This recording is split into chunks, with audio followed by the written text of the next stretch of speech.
Umutla yung labi ko sa lamig. Sayang yung aking yung kondol ko nasa kapit ng avocado at saka langka. Kaya nalaglag siya, guys. Kasi ang mga bulaklak niya nagkakandapitas. Ayun naman. Akala ko miracle fruit ko ang nalaglag. Ayan ako, guys.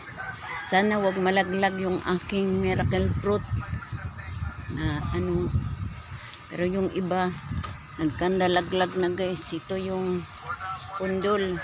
Gugulayin ko na lang siguro bukas. Nadaglag ko sa iba. Oh, nalaglag na. Aray ko, dami langgam. Aray ko. Aray ko. Nangingi siya ng kape. Wala tayong kape. Wala tayong kape. Walang pira. Nangingi siya, guys, ng kape. Wala akong perang pambili ng kape. Kaya hindi ko siya nabigyan kanina. Alam nyo, guys, pag nagtatanim kami rito ng mga gulay-gulay, hindi kagaya nung araw, ito dito. Kamuting kahoy ang mga tanim ko niyan, talbusang kamuti.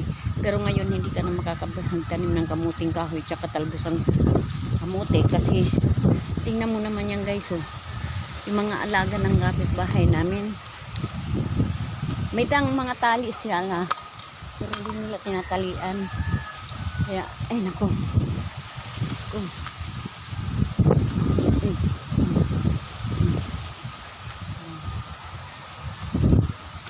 Kaya hindi na kami makagtanim dito ng marami kagaya ng araw, guys, kasi nga kaya yan ito kapitbahay. Tingnan mo, guys, di ba nakakatakot ang hangin.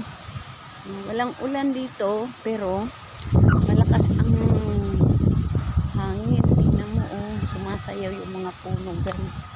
Inaalala ko yung sinasayaw-sayaw niya talaga yung mga puno dito. At yung kubo ni Payat, yung tinutulungan namin sa pagkain kasi sa pagpagamot wala mo akong pera. Ayan siya, guys. Mag-ingat po kayo yung mga malapit sa binabahaan sa mga province. Mag-ingat po kayo dyan. Lumikas na kayo po kung saan po kayo banda sa mga baha-baha. Umalis na po kayo. Iwas nyo na po yung pamilya nyo. Maraming salamat po, guys. God bless po.